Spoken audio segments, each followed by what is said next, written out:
Mnohí z nás zažili v detstve situáciu, kedy nás rodič poslal do izby za trest.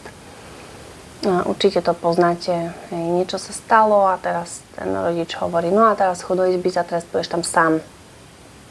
No a tento prežitok nás mohol vyvolať negatívne presvedčenie, že samota je deštruktívna, že byť sám je nebezpečné, že samota je utrpenie.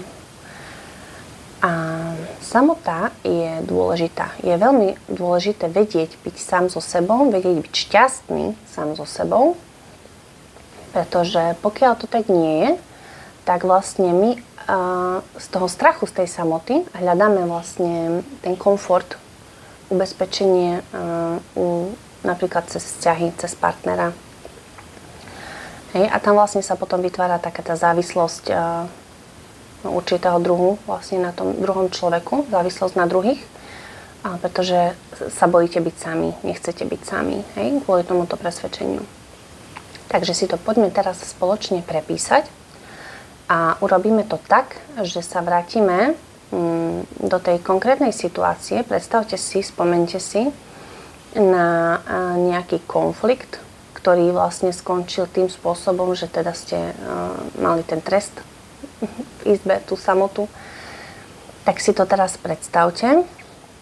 Ja uvediem príklad, čo ja viem, rozbije dieťa tanier, hej, teraz príde mama, otec, začne kričať, hej, čo si to urobil, teraz to musím upratovať, chod do izby, proste budeš tam sám za trest.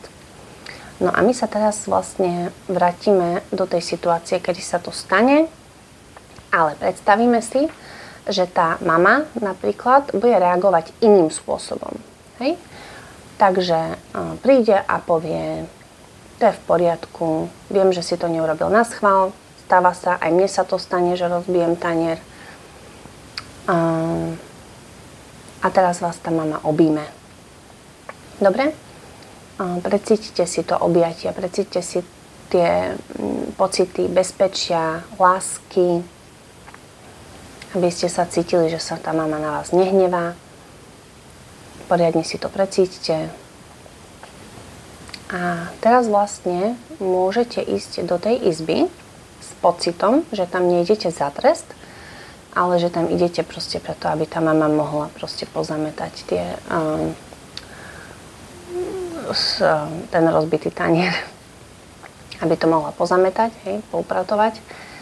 A vy tam proste pôjdete teraz do tej izby s tým, že teda mamka sa na vás nehnevá, že všetko je v poriadku a idete sa tam pohrať so svojimi obľúbenými hračkami a precítite si vlastne, predstavte si, ako sa tam hráte, ako sa tam cítite dobre, hej, šťastný, že sa môžete proste pohrať, máte tam všetky svoje obľúbené hračky, cítite sa tam príjemne, dobre, hej, nie ste tam za trest. Takže precíťte si poriadne tieto emócie.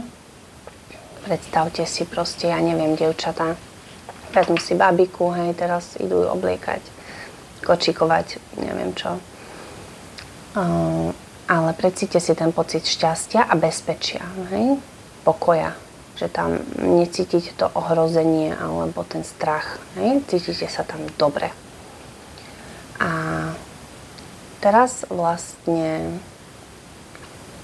kedykoľvek budete mať potrebu alebo znova pocítite napríklad ten strach zo samoty, tak sa môžete kedykoľvek vrátiť do tej situácie, znova si ju premietnúť, aby ste vlastne aj teraz, keď budete sami, tak aby ste sa cítili šťastne a bezpečne sami so sebou, aby ste sa mohli venovať svojim koničkom alebo proste jednoducho len byť šťastný a sami a užívať si to. Dobre? Takže ja vám prajem veľa šťastia a keby ste mali nejaké otázky alebo niečo, tak ma kľudne môžete kontaktovať v komentároch. Ahojte.